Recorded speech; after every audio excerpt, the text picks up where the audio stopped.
What is happening, guys? Welcome to the Dynasty WarZone, the People's Dynasty podcast. On today's show, last week we were buying, this week we are selling. We are looking at veterans that we are looking to sell on our Dynasty roster. If you're watching live on YouTube, we're calling this one the laughter, just a little bit after the top of the hour. And joining me, as always, he is my co-host. He is, in fact, the man of the hour and the man with the power, Jerry Sinclair, buddy. How's life? You know, it is excellent. This is a perfect show for me because if you have accumulated a lot of dog shit players, you like to sell them off. And since we are going to do a show on selling, I am a bit of an expert in accumulating bad players. How are you, my friend? Dude, I'm good. Might reach out to some of the guys here at Player Profiler, see if they need a guest this week. My wife is out of town until Wednesday night. Little work trip for Mrs. Memphis, and so it's just me and the boy, and I'm not doing a whole lot. So I might be doing some extra podcasting, just really hanging out around the house. So the real question is when are we going to get the young Randall on this show? You mean Vinny? Yes. Oh, Vinny, I've asked him 100 times. I'm like, hey, come on. Tell me I'm being such a coward. I've even asked him, like that's why we were late tonight, was we were doing our the podcast exclusive for our Patreons. We were, talking on that. And like, I've asked him to come on that. Hey, this is just for our most loyal. They're not going to, he won't do it. I've asked him to come on, I was like, maybe they're tired of me talking about your baseball exploits. Maybe they'd actually like to hear from you, but he has no interest. So we'll grow on him.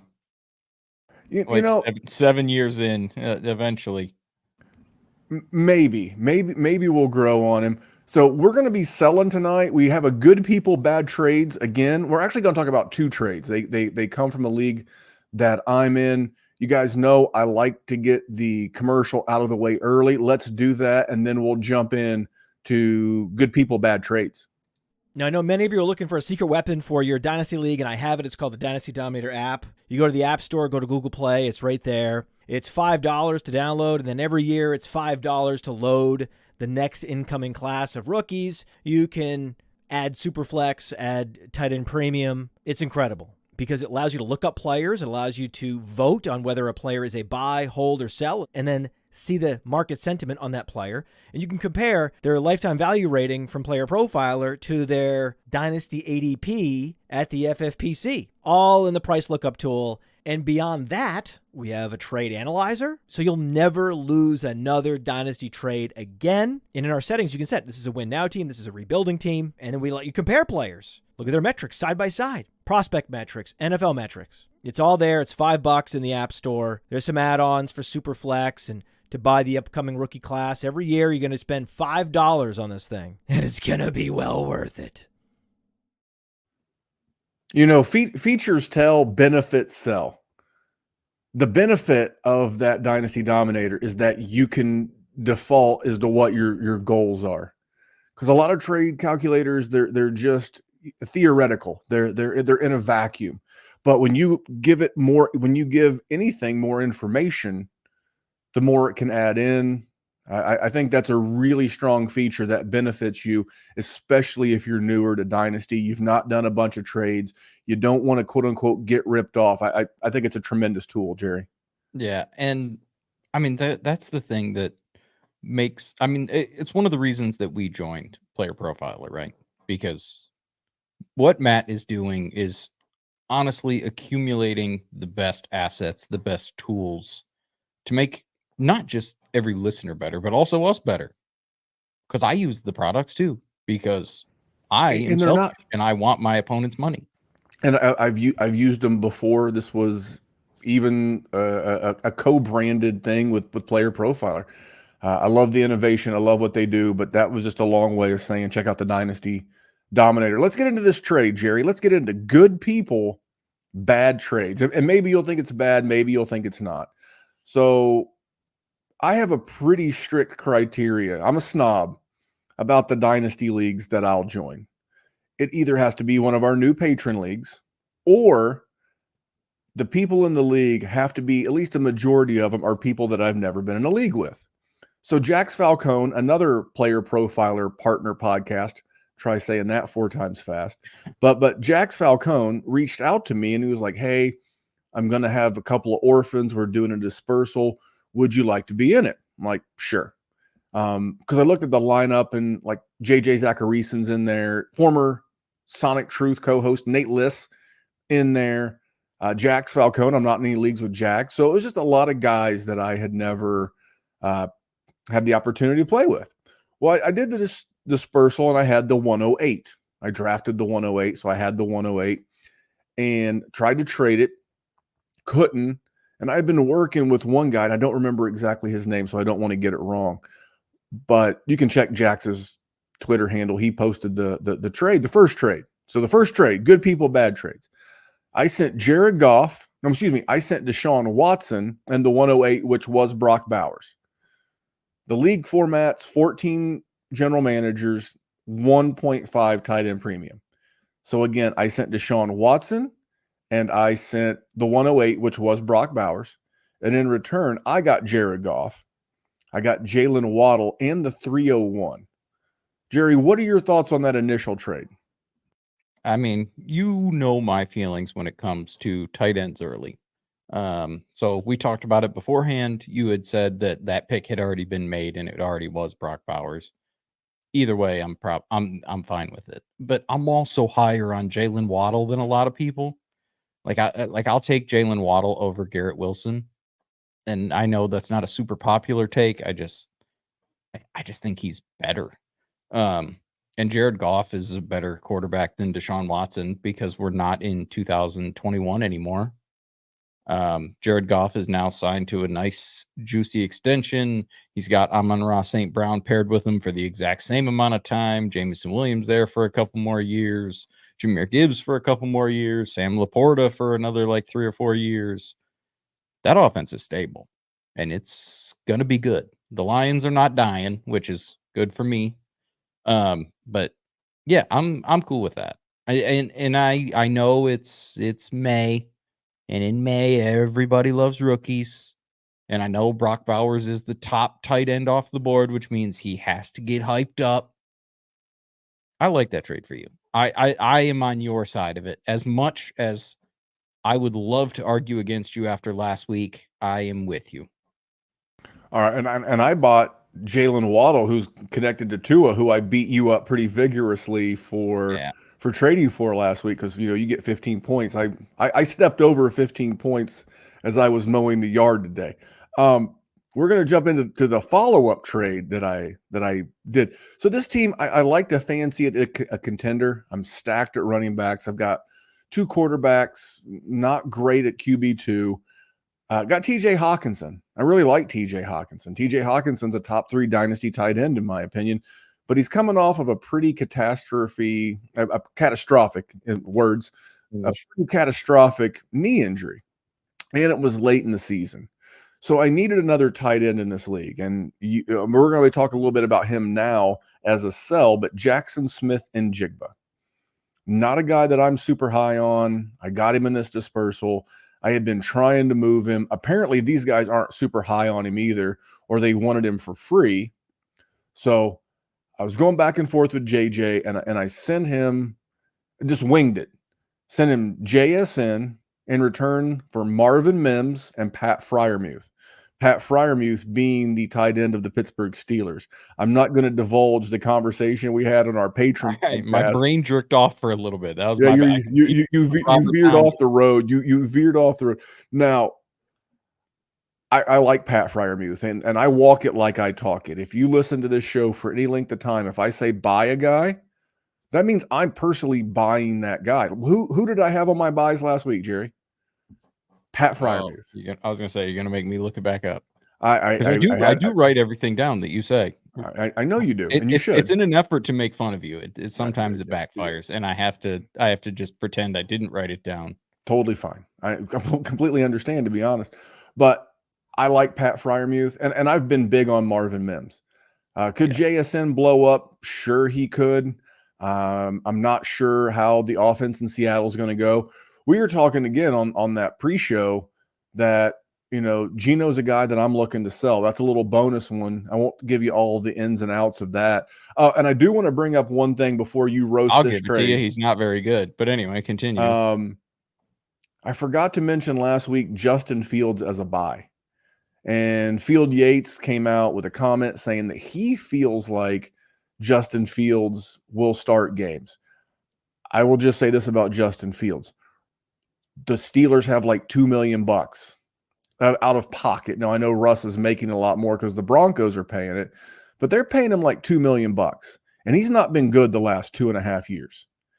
And if the Steelers aren't doing well, I could totally see Omar Khan and Mike Tomlin wanting to see what they have in Justin Fields because he's in the last year of his rookie deal. I don't believe they picked up the 5th-year option. You got to give like 8-9 games to Justin Fields. Hint, hint, hint. That's what I think. The same thing about Sam Howell in Seattle. But back to this trade. Marvin Mims and Pat Freiermuth for JSN. Your reaction on the pre-show was fantastic. I think it is more likely that all three of these guys are not worth a damn thing. But I'm fine with it. I understand, like I said in the pre-show, I understand why people like JSN. It's just not a good passing offense. Gino's not great. There's DK Metcalf and there's Tyler Lockett. Kenneth Walker's still going to be a chunk of that offense. Defensive-minded head coach. Yeah, like it's not that I don't think JSN is not a talented wide receiver. I do think he is. That situation is just not conducive for me plugging him into my dynasty starting lineups. And so if you want to take a swing on a guy in a tight end premium league and another wide receiver, I'm fine with it. It's all good. And if Bo Nix hits, now we learned last week that I don't love Bo Nix, but if Bo Nix hits, exponentially better situation. So I'm fine. I'm good. I'm good for you doing it, and I think he's fine to do it as well. Everybody has their guy. So that was good people, bad trades. And by the way, I don't know if it's because I've not really been on Twitter. I've been busy with my day job. But if you see good people, bad tweets, and they need my attention, do what Mike did last week. Send it to me. Just screenshot it at DWZ Memphis. Copy me in a tweet. I want this covered. Or if you have a trade, you want us to break down as good people, bad trades. I don't always have to undress Jerry. Pause. We can undress your league mates for making funky trades, and we'll do that right here. So Dana White is not deserved in this case because it's me. So I'm going to go this for Mike in the chat. The Crip Mac on hood. Let me tell you a couple of 3 things. There you go. We're going to go Phil Leotardo for Theo, and we're going to go Crip Mac for Mike. They're both in the chat currently. All right, Jerry, let's get into some veteran dynasty sells. Now, same thing. Not everybody should be selling the same guy. It goes back to the Dynasty Dominator app. Some people should be buying certain guys, and some guys should be selling certain guys. So we're going to give you some guys that we think you could sell if you're a contender, and we'll explain why. And then we're going to give you guys that we think you should be selling on a rebuilder. So, Jerry, I'm going to defer to you. You want to do rebuilders or do you want to do contender sells first? Contenders. Okay. Who is the first player you're selling on a contender? And what are you trying to sell for? This is a weird one. I'm going to be honest with you.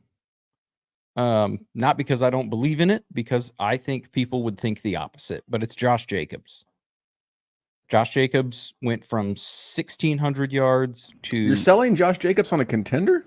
Yeah, he's moving into a new situation, and nothing about that Green Bay offense and how they've built that team suggests they want to just pound the rock. I mean, they have Christian Watson, and they have Dubes, and they have Jaden Reed, and Jaden Reed's a guy that can get a ton of different targets, and Jordan Love is the guy that they are going to want to focus on. I really don't think so. I mean, they had Aaron Jones, who was a good running back. And A.J. Dillon is A.J. Dillon. Never really run to pound the rock. And Josh Jacobs has been okay most of his career. And then he had the 1 year where he absolutely flexed his nuts on everybody. I don't see it. Like the 1 year that he was great, 340 carries. You think that's going to happen? Hell no. Absolutely not.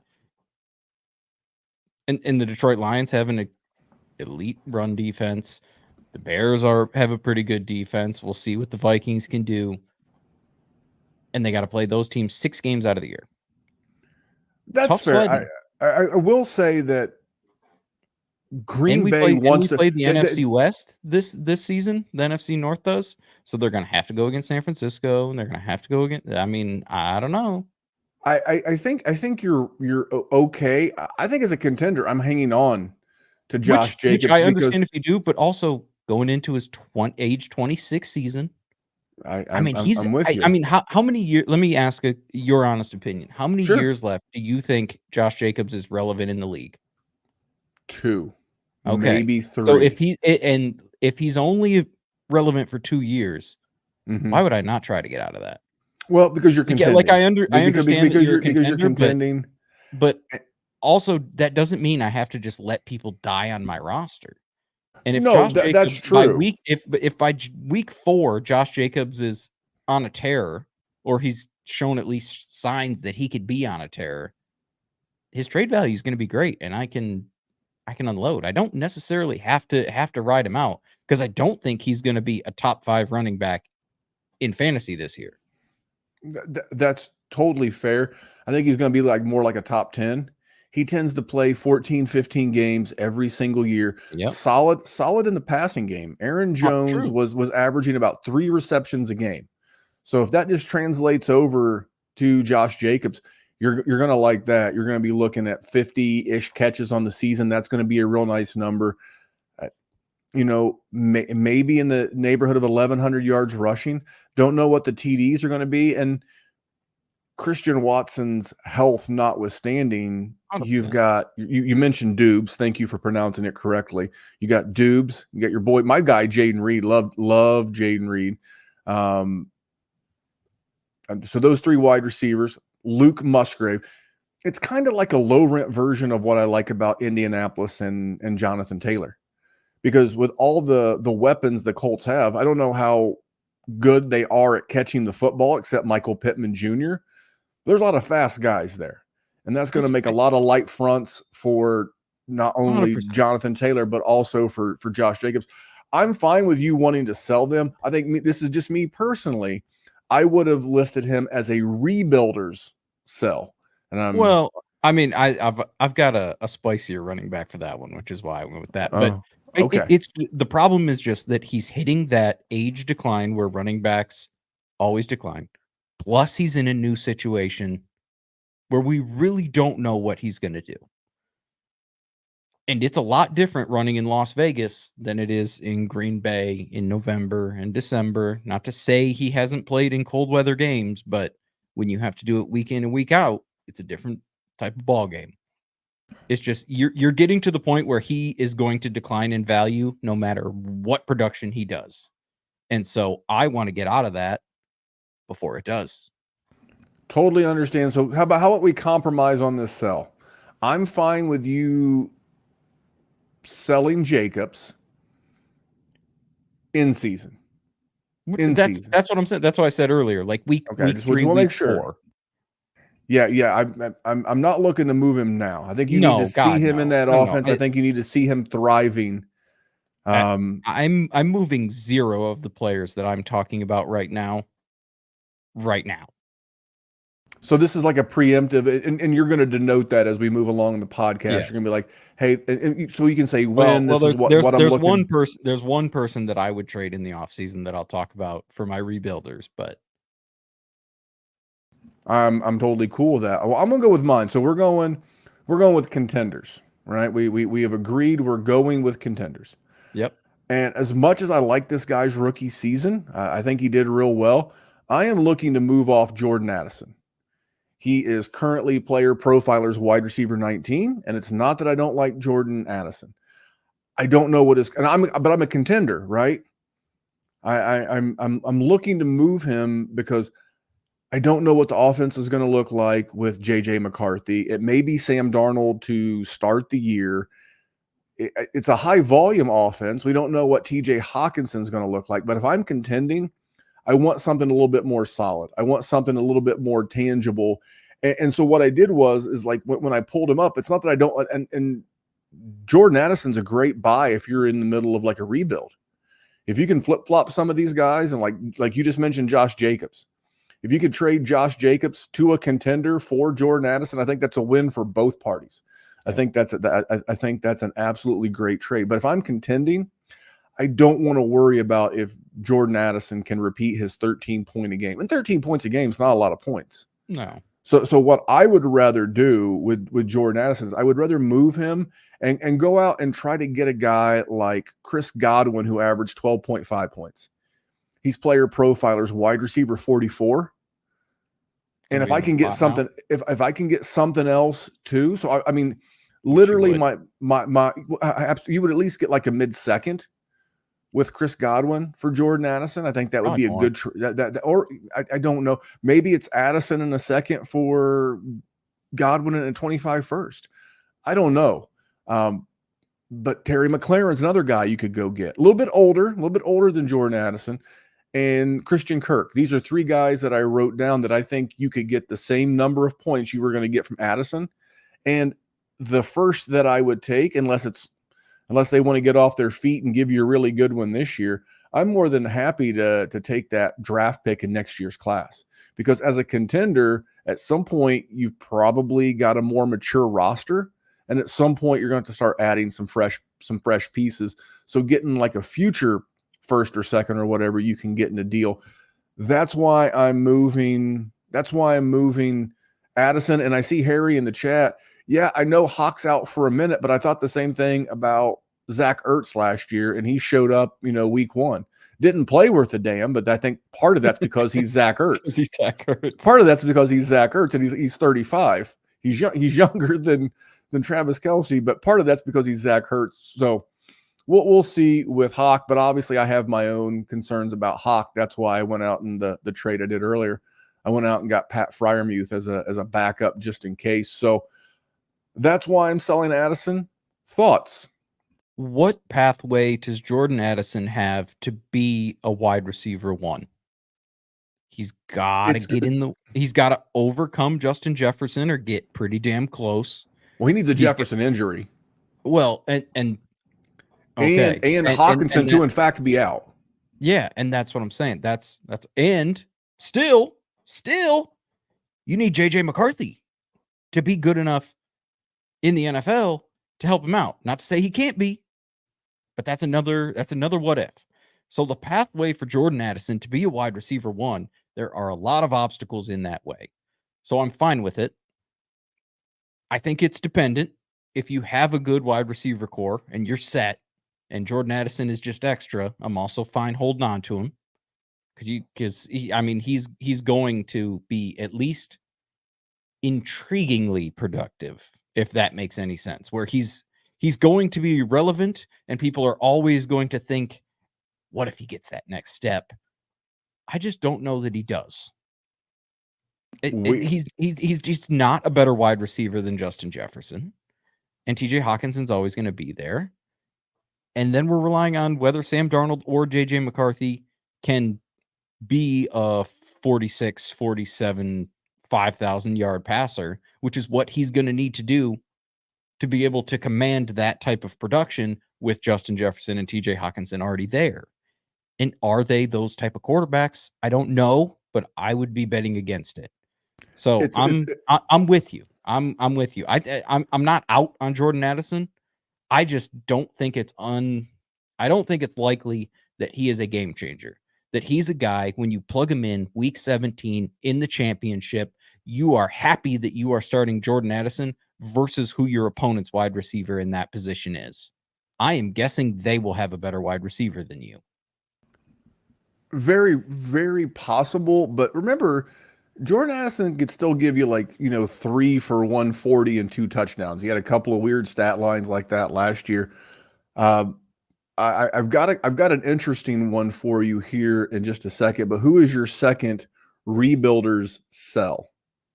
Kyron Williams. He's going to fall off the face of the earth. soon. I mean, maybe he's the guy all year. But Blake Corum is a better running back than him. And let's, what made Kyron Williams so great? He got tons of touches and he got tons of yards against all the poopy teams. Ready? Let's talk about his 100-yard games. No offense to your Colts. The Colts, and it took 25 carries to get 103 yards. The Arizona Cardinals, 158 yards. Guess who his other 100-yard game was against? The Arizona Cardinals, 143 yards. I mean, he did it against Baltimore, took 25 carries, but then against Washington, 27 carries for 150, and then against New Orleans, 22 carries for 104. You look when he plays the good teams, Philadelphia, 13 for 53, Cincinnati, 10 for 38, San Francisco, 14 for 52, Seattle, 15 for 52. He is absolutely great at mopping up the dog crap, and that was with no competition. Blake Corum is a good running back. Blake Corum is going to take some of those carries because they don't want to give him 21, 25, 27, 22, 20 carries. That's the number of carries he got to end that season. That's not sustainable. It's never going to be sustainable. He is going to go down in value 100%. Trading this man to a contender before Blake Corum goes off, but also before it's too late. It's a finite window in 2024 where everybody has the perception of what he did last year, which was very good. And he made me look stupid. But it's the writing is on the wall. And also, this is an offense led by Matthew Stafford with Cooper Kupp, with Puka Nacua. I mean, they're going to want to they're going to want to pass the ball. You want Matthew Stafford to be in control of the offense. And the running game is just there to make it easier on him. And whoever does really well is going to be the guy. And Blake Corum is an explosive running back, and he's a smart running back. And also, they don't want to give the workload to Kyron Williams. There's where I'm going to jump in and disagree. They do want to give, they do want to give him the workload. And I don't remember who the Podfather's guest was on the Mind of Mansion, but they were discussing this very thing. And the Podfather's on your side. He's with you. I don't remember his guest, and I feel terrible because it was good conversation. But I think Kyron Williams is going to be fine. I think Blake Corum isn't who Blake Corum was 2 years ago. And listen, he needs an injury. But I'm also fine with you selling Kyron. I sold him for the 110 in the league.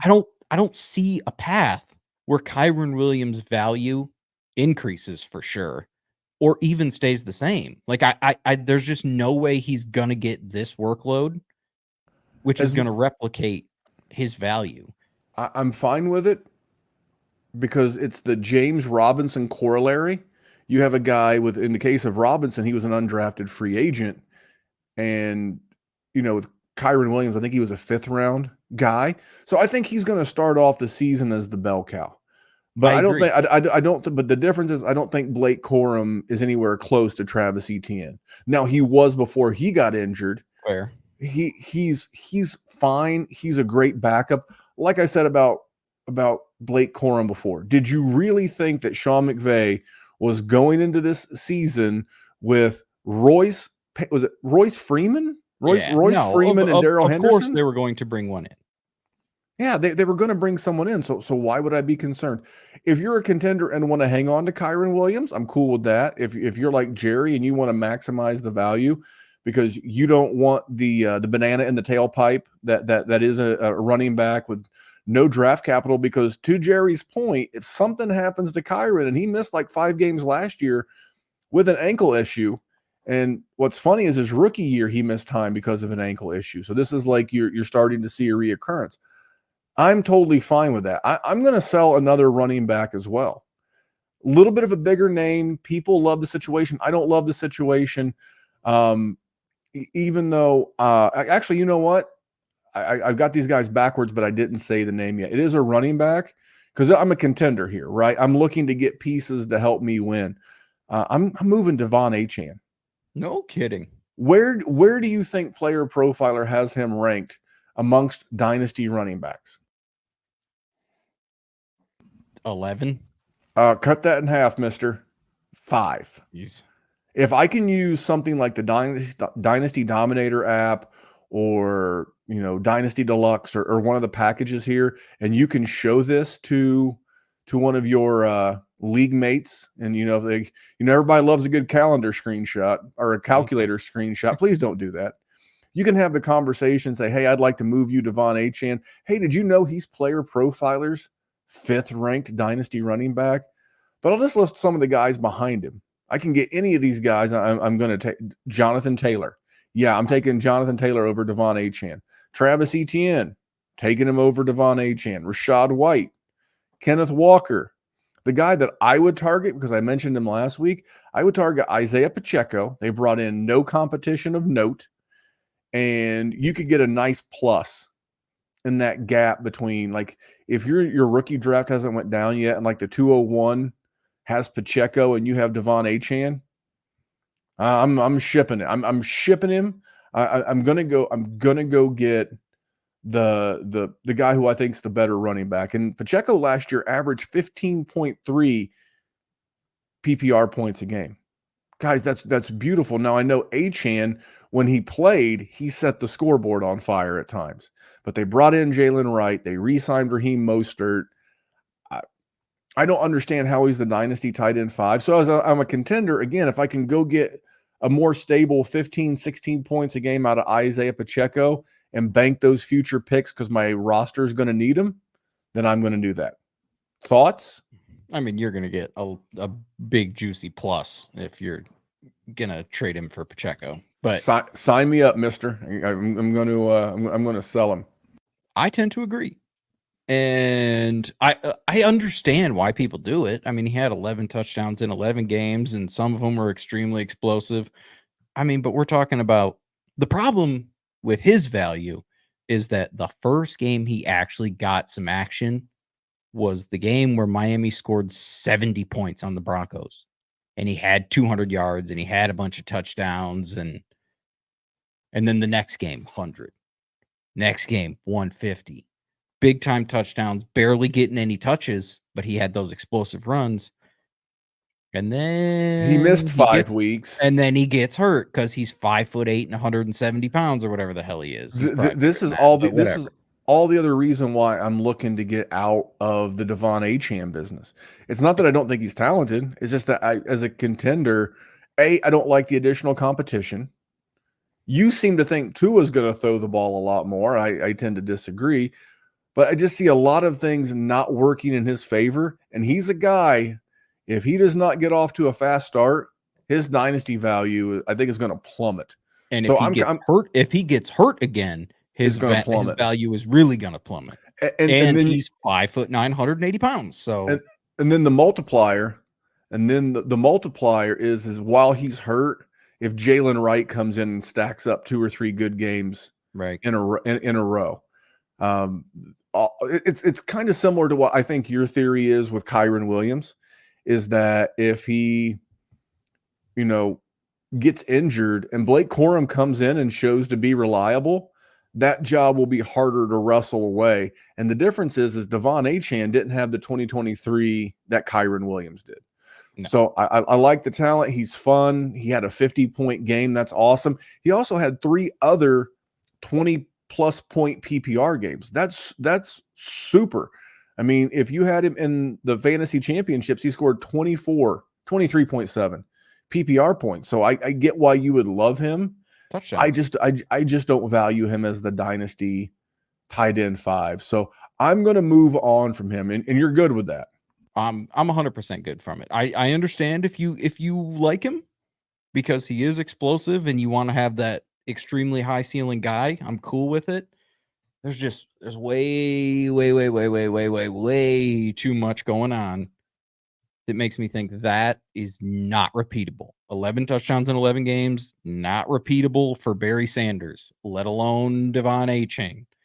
And you mean he's not the new Sanders? No, absolutely not. And a lot of those really good games against the Broncos, against the Giants, against the Redskins or the Commanders. So he's not going to sneak up on us anymore. No, and you see that when he came back from his injury, 17 for 73, 7 for 47, 9 for 32, 7 for 24. Okay, we'll focus on him because we know that this cat can run 75 yards into the end zone because he's fast as lightning. No surprises anymore. Fast as lightning. Well, hey, let's get one more word from the Podfather in. And if you're looking to find some of these late round guys, you might want to run their name through the Breakout Finder. Oh, hey, it's a Mr. Breakout Finder coming at you.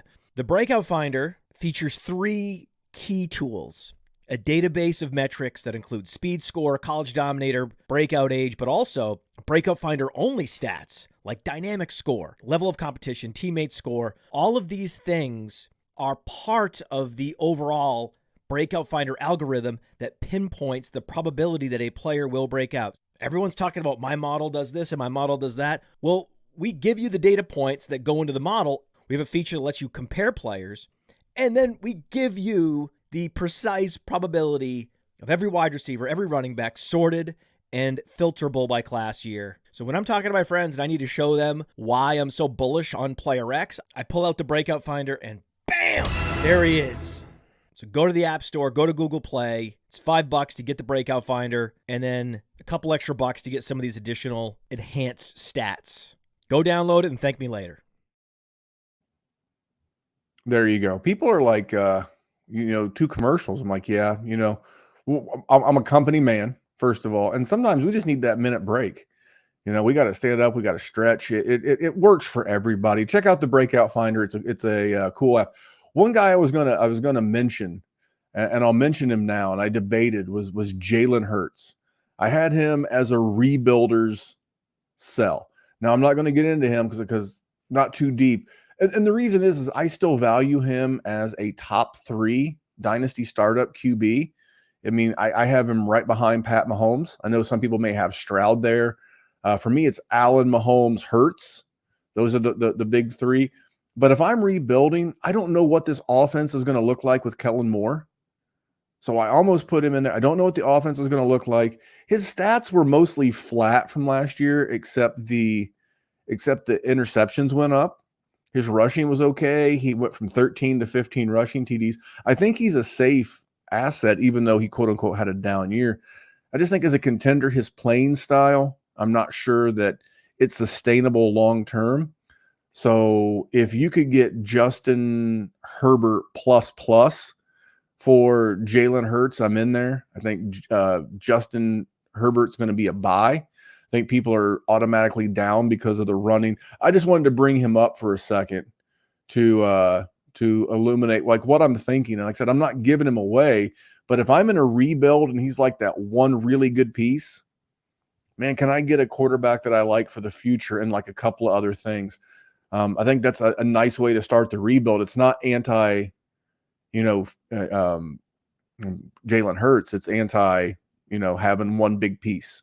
Thoughts real quick, and then give us your first contender. Your first rebuilders. Yeah, no, I saw that you had put Jalen Hurts, and I was curious of your rationale because it seems like he's going to be viable for the next quite a few years. So.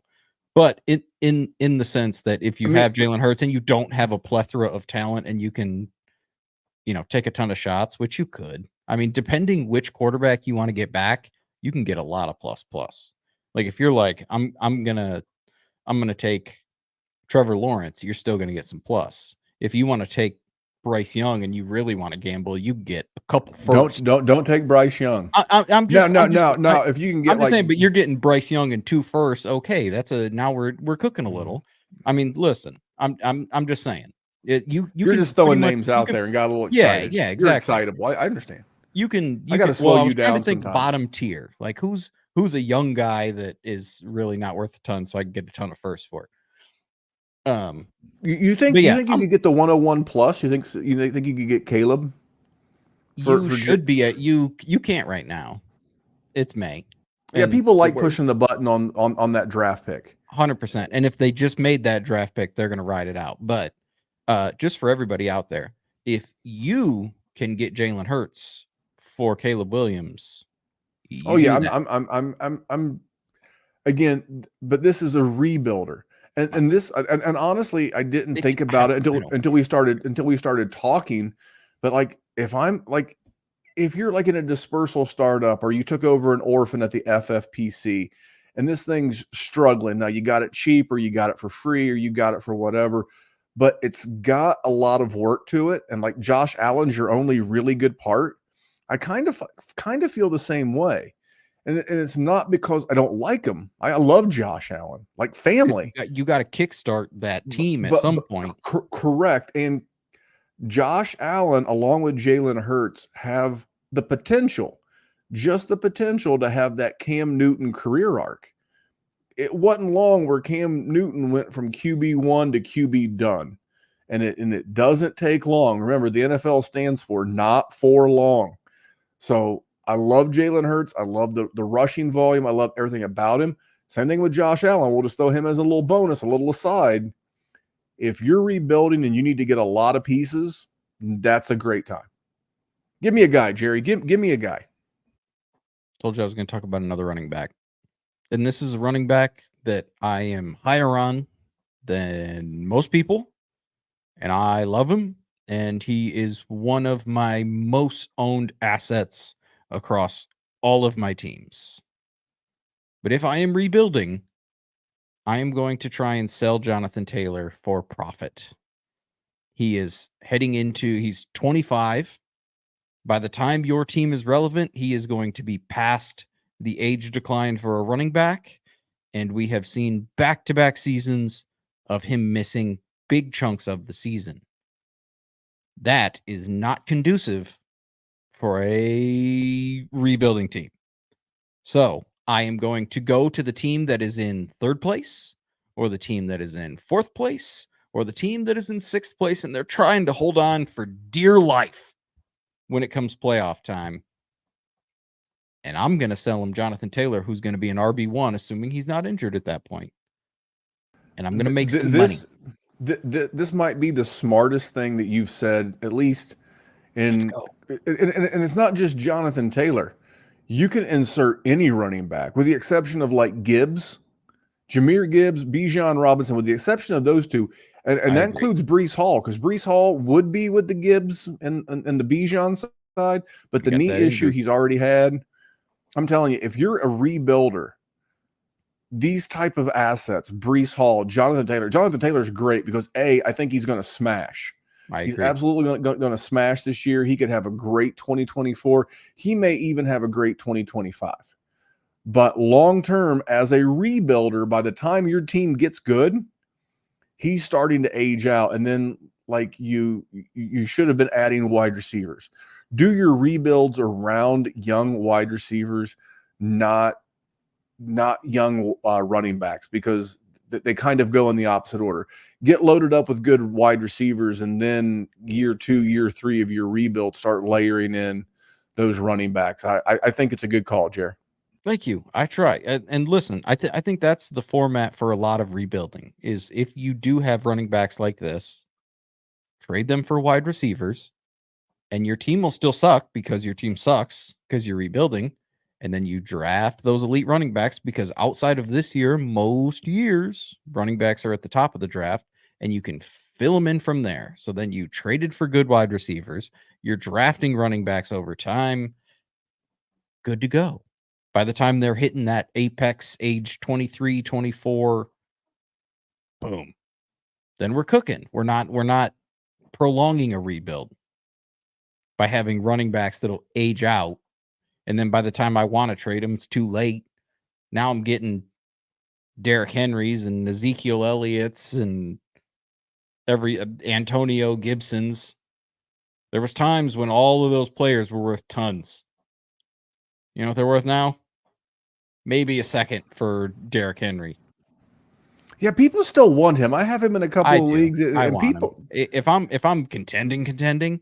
Yeah, he's a contender's buy. Like, you know, I'll even go back to a couple of year earlier calls, like Kyron Williams and Josh Jacobs. If you can move either one of those guys and get a plus with Derrick Henry, because if you feel like they're a 1 year piece, You're winning that deal because you didn't alter the point production potential in your lineup, and you continue to add. That's how you sell as a contender. That's how you sell as a rebuilder, so that you can sustain this thing long term. Remember, as a contender, it's okay to make moves, but it's not okay to reduce your starting lineup's point production capability, because that's how you get crushed. I'll tell you, a rebuilder I'm going to sell, and this will not surprise people because I've already faded him this offseason. It's Saquon Barkley. I know people like the landing spot, but Jerry, I'll ask you, how many of those 15 touchdowns on the tush push do you think that Jalen Hurts is going to give to Saquon Barkley? I will say 2. Okay, good, because DeAndre Swift got 5 last year. So if even he would have to double DeAndre Swift's rushing. And at the 1 yard line, it ain't going to Barkley. It's going to the tush push. It's how this works. So you may say to yourself, well, what about the receiving game? Barkley's a really good wide receiver, Jerry. Yeah. How many receptions did running backs in Philadelphia have last year? You're going Combined. to enlighten me. 74. 39 for DeAndre Swift, 30 for Kenneth Gainwell, who's still there, by the way. And they brought in Will Shipley. I don't see the passing volume. Jalen Hurts only threw 93 passes at the running backs out of 538. You see, that's less than 20% of the time the ball goes to the running back position. So I see the rushing touchdown capped by the quarterback. It's the same thing for James Cook, and this is not a James Cook thing, but because Josh Allen's going to do the exact same thing. He's limited in the receiving game because Jalen Hurts just does not check down. You can look at his career statistics of, Baker Mayfield checks down to the running back. Hurts not so much, but he's still the RB8 at Player Profiler. And he's the perfect guy to go move to get like that. Maybe you get Jordan Addison. Like, I would take Jordan Addison for Saquon Barkley, and people are going to be like, "Oh, that's." You may even get plus. Yeah. It's the name Saquon Barkley, and we just assume that Saquon is going to play 14 games like he did last year, or 16. But he's also had plenty of games with 13. He had the ACL year with 2. He's not been the healthiest. He's 26. He'll be 27. He's well past the age apex. And if you're a contender, like maybe you took over an orphan and you got Saquon Barkley in there, now's the best time. Because if this guy gets hurt at the training camp or, early in the season, he's not going to be worth much to you. So I'm definitely moving Saquon if I'm rebuilding. And there's a real chance that there's a lot of rebuilding teams with Saquon because he had those few seasons in a row where he was injured. So your team got to be dog shit because you weren't winning because you were relying on Saquon and then he got hurt. What I would tell you is what you are absolutely not going to do is sell Saquon Barkley before he has a big game. Under no, I'm selling now. I'm not waiting for the injury. I understand why you would want to get the blow up spot. Hell no. I need one Saquon touchdown. So I need one Saquon run, because every single time that one of these players that has an unbelievable name cachet, the moment they do anything, everybody goes nuts. And especially when it's the first time in the Philadelphia Eagles uniform, everybody's going to share it everywhere. And as soon as he does, Randy, I'm printing money from you. That's true. I'll just paint like a scenario. It's the opening Friday night football game. Rodgers and get hurt, and then I'm shit out of luck. I get it. Sure. So bird in the hand, but it's the opening Friday night. We have Thursday night. We have the Ravens and the Chiefs on Friday night football. We're going to have the Packers and the Eagles in Sao Paulo, Brazil. And so you're saying we're in Sao Paulo and Saquon rushes a touchdown in a standalone game. And that's your time to sell.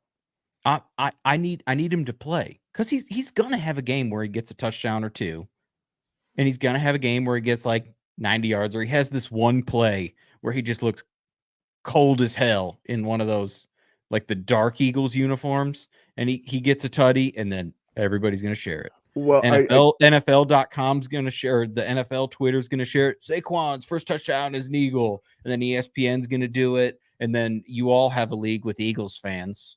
Hi Jesse, how you doing, buddy? or they're just gonna go Saquon nuts fans. about it, or just Saquon fans, which there is a plethora of. It'll go nuts, and as soon as he does, that value, boop boop. Here's a little nugget to take away for everybody listening.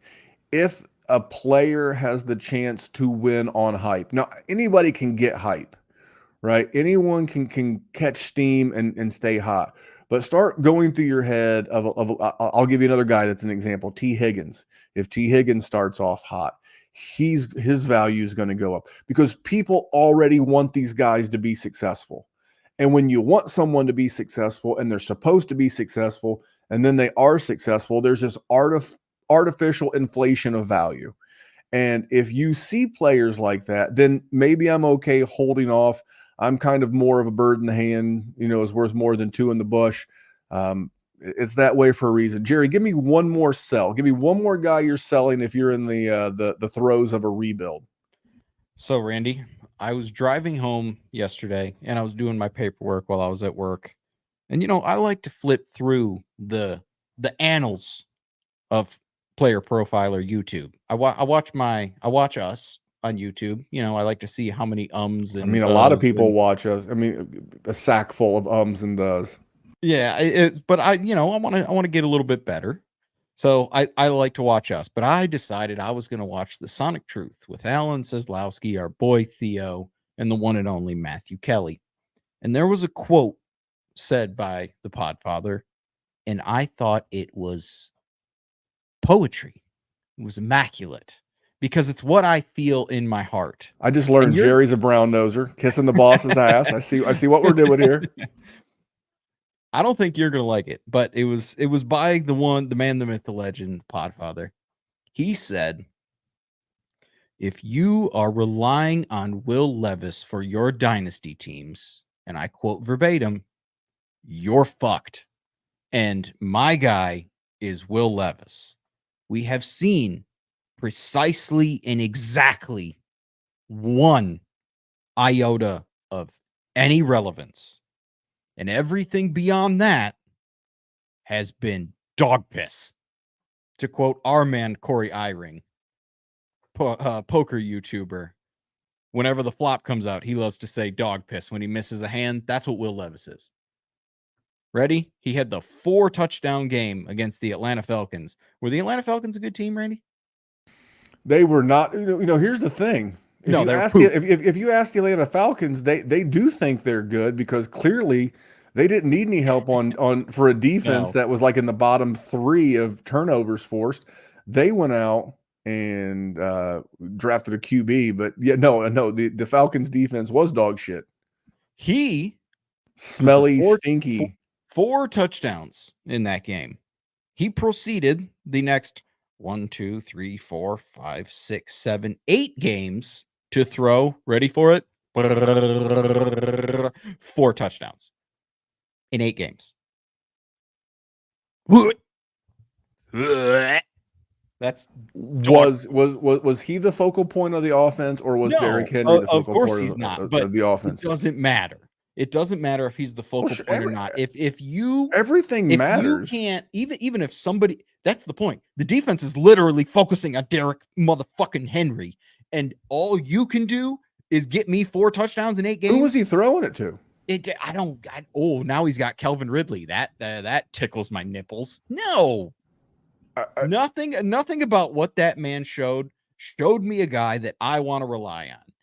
Hell no. No. It is a bad team. And now I again, guys I like, I'm always honest about. I'm just always like the range of outcomes for Will Levis is vast, to say the least. 100%. I like the fact that they got arguably the best offensive line coach in the entire league in Bill Callahan. from Cleveland who coached up that offensive line. They drafted offensive line. The aforementioned Calvin Ridley. I will just say this. If Will Levis, because all the things you said about Will Levis, all of the things you said about Will Levis are the exact same things we said about Jordan Love. He was dog shit. We were going to throw him out. We saw him in some games where Rodgers was but hurt. we didn't see 8 games and 4 touchdowns. Sir, I can pull up some Jordan Love stats here in just a second. Maybe you can do that while I'm pulling up my final guy. Deal. I'm moving Debo. Debo's in the thumbnail. When I wrote the thumbnail, I knew Saquon was going to be one of my guys, and I knew Debo was going to be on there as well. Shout out to Brittany from the Player Profiler Graphics team. She always nails our thumbnails. I think they're the best. I'm biased, but I think they're the best. Debo, how many targets did Debo Samuel have last year? And let me give you a little spoiler clue, right? Okay. Josh Downs from the Colts had 106. How many did Debo Samuel have? I actually have no idea because I already sold him because I don't want Debo. So I'm with you on whatever argument you're setting up for me. Well, the reason why I ask is because Debo was 89 targets into the season last year. 89 targets. How do you get like 15 less targets than Josh Downs? I don't get it. But the thing of it is Debo still has value because Debo finished the season as the wide receiver 15. It's pretty good. It's pretty good considering his teammate Brandon Ayuk finished as PPR wide receiver 14. So not that he can't continue, but man, he's been riding high. So here was his receiving yards. 89 targets, 60 catches, 892 receiving yards, 7 touchdowns. That in and of itself is like a borderline wide receiver 2-3 season. Okay. But he chipped in 225 yards rushing and 5 rushing touchdowns. And those can always still be there. So when you look at his total season across the board, it was 60 catches, 1,117 total yards, 12 total touchdowns. They brought in Ricky Pearsall, who plays the game a whole lot more like Debo Samuel than he does Brandon Ayuk. True. So the rookie they drafted in the first round, the redundancy is on the Debo side. George Kittle didn't pass away last time I checked. Christian McCaffrey's still really good at football. I just think, and then like looking at the playoffs, like the playoff games don't count for fantasy. We don't care. But you look down the stretch, man. Debo wasn't great. So I'm moving Debo. Like if I'm rebuilding again, I'll go back to Jordan Addison. Give me Jaden Reed in a second. Give me Jaden Reed in a 25. I'll take a 24 second, but I will take Jaden Reed in a 25 second. There are a ton of these guys, like even if you want to stay in the same age range, like 27, 28, give me Chris Godwin plus.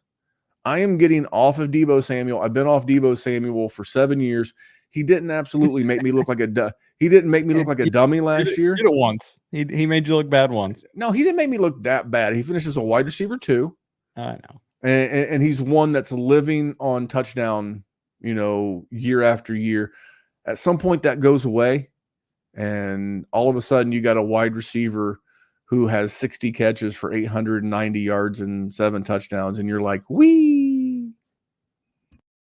On the same episode of Sonic Truth, they went on a long diatribe about how Brandon Ayuk's value is way too overrated, which is fine. They had good points. Mine's Debo. When is he reliable? He's super old. He came into the league super old. I'm with you. And if you're rebuilding, no, absolutely not. What are you're gonna have a 29-year-old wide receiver who's on an offense that has, not to use a cliche, a lot of mouths to feed. No, Randy, I'm good. I have already sold Debo, and I think I have him in 1 league across 24. So it's not that he's not a good player. It's just his value has never matched his production for me. So I have always been out when it comes to that. No, I'm good. I'm with you. That's an easy one for me. And then I just lost Randy.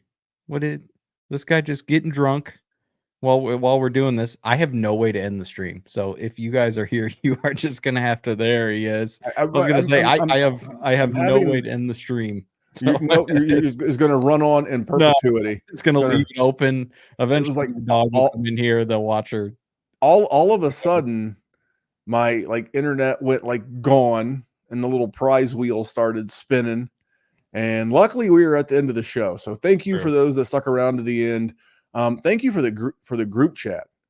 The group chat tonight has been live, and I don't want to name everybody because I'll miss somebody, and then I'll feel like a dick. A lot of comments on tonight's YouTube. Thank you guys for all of the support in the chat, and believe that support, guys. When you hop in the group chat, when you hop in the live chat during the show, that spins this thing up the algorithm with YouTube.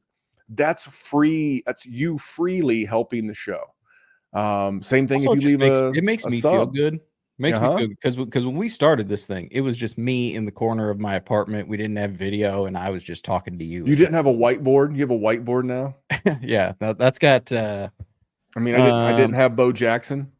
Yeah, that's Mrs. Jerry's studying for vet school. So if you guys want to know about hydromorphine and ASA, promazine. I don't know what any of those are. All those the enes and zines.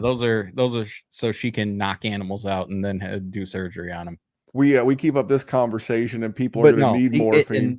And listen, I've talked about the Sonic Truth podcast. I was on there. A lot of these same people. It makes me feel good, and even sometimes I'll comment on it, and I get Jerry, fucking love you guys.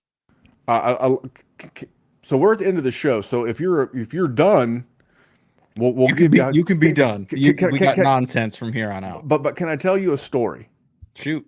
I got 5 minutes for a story. So last week's show, obviously we always mention the Patreon, the extra podcast. Well, last week we had a new patron join. It's Jaffe. I hope I'm pronouncing that correctly. But he and I'm assuming it's he. We've been DMing back again. Our demographics like 98.2% men. We did have a woman comment on that quote that you had last week. So props to her. We did. That was the 1.8% women. But anyway, Jaffe and I was just kind of going back and forth. He's like, you know what? I just joined because I really appreciated the Jake Ferguson. That you like Jake Ferguson. He's like, I thought I would join for a month and hang out. And I thought that was. Well, it was super cool. I'm working with admin Neil to get him in a patron league. I think that'll be a lot of fun. Good dude. And the interactions have been great. But that's what the patron is. It's patreon.com/Dynasty WarZone. Again, it's $5. You can come for a month. You can come and stick around. Whatever you want to do. But it's not just, hey, whatever. It's true interaction. The group chat today, Dallas from our sister show, the Rookie Rundown. Dallas was in there today, getting the group chat good and fired up. So that's the podcast, man. We'll come back next. What do you think about a guest next week? You got somebody in mind? Well, I'm asking, would you like me to get one? I mean, listen, I'm always down for guests. Well, let's get a guest. I don't know what the topic will be yet, but we'll get a guest. Yeah, I actually didn't have to ask you because I remembered that you told me what the show topic was going to be this week. Look at me. I'm actually moving up in the world. You know what? Buys and sells go together like cocaine and waffles. Everyone knows that. And that's a line from Ricky Bobby. I don't think you should actually, partake in cocaine and waffles together. I mean, you lose your appetite. No. But anyway, that is a show. This is the silliness at the end. If you like this type of silliness with some other silliness, that's the pre-show before I hit the record button. We actually laid out another 10, 12, guys that we were contenders buys, contenders sells, etc. But let's get out of here. We'll come back next week. We'll do it again before my internet decides to take another shit.